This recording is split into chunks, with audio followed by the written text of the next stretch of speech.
ಪತ್ರಕರ್ತೆ ಗೌರಿ ಲಂಕೇಶ್ ಹತ್ಯೆ ಪ್ರಕರಣಕ್ಕೆ ಸಂಬಂಧಪಟ್ಟ ಹಾಗೆ ಬ್ರೇಕಿಂಗ್ ನ್ಯೂಸ್ ಇದೆ, ನೋಡೋಣ.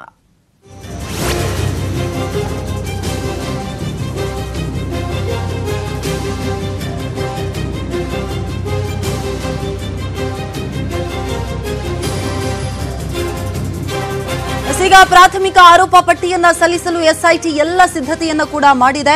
ಗೌರಿ ಲಂಕೇಶ್ ಹತ್ಯೆಯಲ್ಲಿ ನವೀನ್ ಕುಮಾರ್ ಇಲ್ಲಿ ಪ್ರಮುಖ ಆರೋಪಿಯಾಗಿದ್ದಾನೆ. 5 ಮಂದಿಯನ್ನ ಆರೋಪಿಗಳನ್ನಾಗಿ ಎಸ್ಐಟಿ ತಂಡ ಈಗಾಗಲೇ ಮಾಡಿದೆ.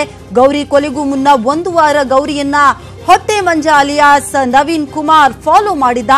3000 ಪುಟಗಳ ಪ್ರಾಥಮಿಕ ಆರೋಪ ಪಟ್ಟಿಯನ್ನ ಇದೀಗ ಎಸ್ಐಟಿ ಸಿದ್ಧಗೊಳಿಸಿದೆ. ಎಲ್ಲಾ ಅಂಶಗಳನ್ನ ಸೇರಿಸಿ ಈಗ ಪ್ರಾಥಮಿಕ ಆರೋಪ ಪಟ್ಟಿಯನ್ನ ಸಿದ್ಧ ಮಾಡಲಾಗಿದೆ. 15 ದಿನಗಳ ಒಳಗಾಗಿ ಕೋರ್ಟ್ಗೆ ಪ್ರಾಥಮಿಕ ಆರೋಪ ಪಟ್ಟಿಯನ್ನ ಸಲ್ಲಿಸಲಾಗುತ್ತೆ.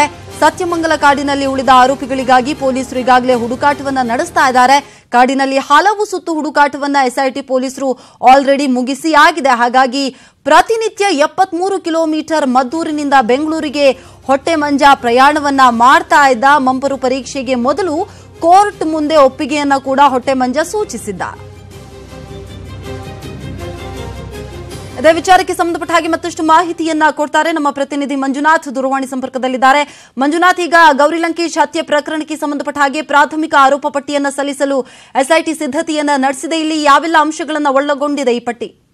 ಖಂಡಿತ ಶಮೀರಾ, ಬೆಂಗಳೂರಿನಲ್ಲಿ ಪತ್ರಕರ್ತೆ ಗೌರಿ ಲಂಕೇಶ್ ಕೊಲೆ ಪ್ರಕರಣಕ್ಕೆ ಸಂಬಂಧಿಸಿದ ಎಸ್ಐಟಿ ಪೊಲೀಸರು ಈಗಾಗಲೇ ಒಂದು ಪ್ರಾಥಮಿಕ ಆರೋಪ ಪಟ್ಟಿಯನ್ನು ಕೂಡ ಸಿದ್ಧ ಮಾಡಿದ್ದಾರೆ. ಅದರಲ್ಲೂ ಕೂಡ ಅಷ್ಟೇ ಪ್ರಮುಖವಾಗಿ ಈ ಒಂದು ಕೇಸ್ಗೆ ಸಂಬಂಧಿಸಿದಂತಹ ಸುಮಾರು 3000 ಪುಟಗಳಷ್ಟು ಆರೋಪ ಪಟ್ಟಿಯನ್ನು ಈಗಾಗಲೇ ಸಿದ್ಧ ಮಾಡಿರುವಂತದ್ದು. ಅದರಲ್ಲಿ ಪ್ರಮುಖವಾಗಿ ಪೊಲೀಸರು ನಮೂದು ಮಾಡಿರುವಂತಹ ಅಂಶಗಳೇನೆಂದ್ರೆ, ಇದ್ರ ಏನು ಆರೋಪಿಗಳು 5 ಜನ ಸೇರಿ ಈ ಒಂದು ಕೃತ್ಯವನ್ನು ಕೂಡ ಮಾಡಿದ್ದಾರೆ. ಅದರಲ್ಲಿ ಪ್ರಮುಖವಾಗಿ 2 ಶಾರ್ಪ್ ಶೂಟರ್ಗಳು ಮತ್ತು 2 ಸ್ಥಳೀಯರು ಈ ಒಂದು ಗೌರಿ ಲಂಕೇಶ್ ಅನ್ನು ಕೊಲೆ ಮಾಡೋಕೆ ಸಹಾಯವನ್ನು ಮಾಡಿದ್ರು.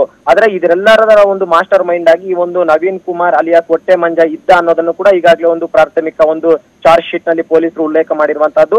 ಜೊತೆಗೆ ಇವರೆಲ್ಲರೂ ಕೂಡ ಅಷ್ಟೇ 5 ಮಂದಿ ಸೇರಿ ಮೊದಲನೇದಾಗಿ ಪ್ಲಾನ್ ಮಾಡಿದ್ರು. ಜೊತೆಗೆ ಹೊಟ್ಟೆ ಮಂಜನು ಕೂಡ ಅಷ್ಟೇ ಬೆಂಗಳೂರಿನಲ್ಲಿದ್ದು ಗೌರಿ ಲಂಕೇಶ್ ಅನ್ನ ಕೊಲೆ ಮಾಡೋಕೆ ಅಸಾಧ್ಯ, ಯಾಕಂದ್ರೆ ಅಂತ ಕೊಲೆ ಮಾಡಿದಂತ ಬಳಿಕ ಬೆಂಗಳೂರಿನಲ್ಲಿ ತಲೆ ಮಾಡಿಸ್ಕೊಂಡ್ರೆ ಪೊಲೀಸರಿಗೆ ಸಿಗಾಕೊಂತೀನಿ ಅನ್ನುವಂತ ಒಂದು ಉದ್ದೇಶದಿಂದ ಈತ ಮದ್ದೂರಿನಲ್ಲಿ ಒಂದು ಮನೆಯನ್ನ ಮಾಡ್ಕೊಂಡಿದ್ದ. ಮದ್ದೂರಿಂದ ಪ್ರತಿನಿತ್ಯ 73 ಕಿಲೋಮೀಟರ್ಗಳಷ್ಟು ಈತ ಬೆಳಿಗ್ಗೆ ಬಂದು ಸಂಜೆ ರಿಟರ್ನ್ ಆಗ್ತಿದ್ದ. ಗೌರಿ ಲಂಕೇಶ್ ಅನ್ನ ಕೊಲೆ ಮಾಡೋದಕ್ಕಿಂತಲೂ ಮುಂಚಿತವಾಗಿ 1 ವಾರ ಆಕೆಯನ್ನ ಈತ ಫಾಲೋ ಮಾಡ್ತಾನೆ. ಆಕೆ ಆಫೀಸ್ ಇಂದ ಮನೆಯವರೆಗೂ ಕೂಡ ಫಾಲೋ ಮಾಡ್ತಾನೆ. ಜೊತೆಗೆ ಕೊಲೆ ಮಾಡಿದಂತ ಬಳಿಕ ಯಾವ ಒಂದು ಮಾರ್ಗವಾಗಿ ನಾವು ಎಸ್ಕೇಪ್ ಆಗ್ಬೇಕು ಪ್ರತಿಯೊಂದನ್ನು ಕೂಡ ಅಷ್ಟ ಆತ ಪರಿಶೀಲನೆ ಮಾಡ್ತಾನೆ. ಇದಾದಂತಹ ಬಳಿಕ ಏನು ಕೊಲೆ ಮಾಡಿದಂತ ಬಳಿಕ ನವೀನ್ ಮೊಬೈಲ್ ಏನು ಯೂಸ್ ಮಾಡಿದ್ದ ಆ ಮೊಬೈಲ್ ನಂಬರ್ ಕೂಡ ಸ್ವಿಚ್ ಆಫ್ ಆಗುತ್ತೆ.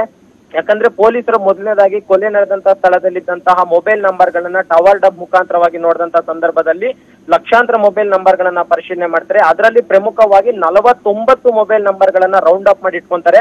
ಅದರಲ್ಲಿ ಹೊಟ್ಟೆ ಮಂಜನ ಒಂದು ನಂಬರ್ ಕೂಡ ಇರುತ್ತೆ. ಜೊತೆಗೆ ಆನೇಕಲ್ ನಲ್ಲಿರುವಂತಹ ಒಬ್ಬ ಸ್ಥಳೀಯ ವ್ಯಕ್ತಿಯ ನಂಬರ್ ಕೂಡ ಅಷ್ಟೇ ಹೊಟ್ಟೆ ಮಂಜನಿಗೆ ಬಂದಿರುವಂತಹ ಕಾಲ್ ನಲ್ಲಿ ಪರಿಶೀಲನೆ ಮಾಡ್ತಾರೆ. ಆ ನಿಟ್ಟಿನಲ್ಲಿ ಆನೇಕಲ್ ನಲ್ಲಿರುವಂತಹ ಓರ್ವ ನಿವಾಸಿ ಕೂಡ ಈ ಒಂದು ಪ್ರಕರಣದಲ್ಲಿ ಅಕ್ಯೂಸ್ಡ್ ಅಂತ ಈಗಾಗಲೇ ಎಸ್ಐಟಿ ಅಧಿಕಾರಿಗಳು ಮಾಡಿರುವಂತಹದ್ದು. ಜೊತೆಗೆ ಇವರು ಸತ್ಯಮಂಗಲ ಕಾಡ್ನಲ್ಲಿ ಶಾರ್ಪ್ ಶೂಟರ್ ಗಳು ಏನು 2 ಇದ್ರು, ಆ 2 ಕೂಡ ಅಷ್ಟೇ ಅಲ್ಲೇ ಟ್ರೈನ್ ಅಪ್ ಮಾಡಿರುವಂತದ್ದು. ಜೊತೆಗೆ ಹೊಟ್ಟೆ ಮಂಜನು ಕೂಡ ಅಷ್ಟೇ ಆ ಒಂದು ಕಾಡಿನ ಒಳಗಡೆ ಹೋಗಿ ಯಾವ ರೀತಿ ಗೌರಿ ಲಂಕೇಶ್ ಅನ್ನ ಕೊಲೆ ಮಾಡಬೇಕು, ಯಾವ ರೀತಿ ಶೂಟ್ ಮಾಡಬೇಕು ಮತ್ತು ಯಾವ ಒಂದು ಗೌರಿ ಲಂಕೇಶ್ ಎದೆಗೆ ಶೂಟ್ ಮಾಡ್ಬೇಕಾದ್ರೆ ಯಾವ ರೀತಿ ಇರ್ಬೇಕು ಪ್ರತಿಯೊಂದನ್ನು ಕೂಡ ಅಷ್ಟೇ ಅವ್ರಿಗೆ ಸವಿವರಾಗಿ ವಿವರಿಸಿದ್ದ. ಅದರಂತೆ ಶಾರ್ಪ್ ಶೂಟರ್ ಗಳು ಕೂಡ ಅಷ್ಟೇ ಸತ್ಯಮಂಗಲ ಕಾಡಿನಲ್ಲಿ ಸುಮಾರು 1 ತಿಂಗಳ ಕಾಲ ಇದ್ದು ಅಲ್ಲಿ ಏನು ಟ್ರೈನ್ ಅಪ್ ಮಾಡ್ಕೊಂಡಿದ್ರು ಅನ್ನುವಂತಹ ಮಾಹಿತಿ ಕೂಡ ಎಸ್ಐಟಿ ಅಧಿಕಾರಿಗಳಿಗೆ ತನಿಖೆ ವೇಳೆ ಗೊತ್ತಾಗಿರುವಂತದ್ದು. ಆ ನಿಟ್ಟಿನಲ್ಲಿ ಸತ್ಯಮಂಗಲ ಕಾಡಿನಲ್ಲಿಯೂ ಕೂಡ ಅಷ್ಟೇ ಎಸ್ಐಟಿ ಅಧಿಕಾರಿಗಳು ಈಗಾಗಲೇ ಸುತ್ತುವರೆದಿದ್ದು ಅಲ್ಲಿಯೂ ಕೂಡ ಅಷ್ಟೇ ಆರೋಪಿಗಳಿಗಾಗಿ ಹುಡುಕಾಟವನ್ನು ಕೂಡ ಆರಂಭ ಮಾಡ್ತಿರುವಂತಹದ್ದು. ಸಮೀರಾ, ಥ್ಯಾಂಕ್ ಯು ಮಂಜುನಾಥ್ ತಮ್ಮ ಇನ್ಫಾರ್ಮೇಶನ್ಗಾಗಿ.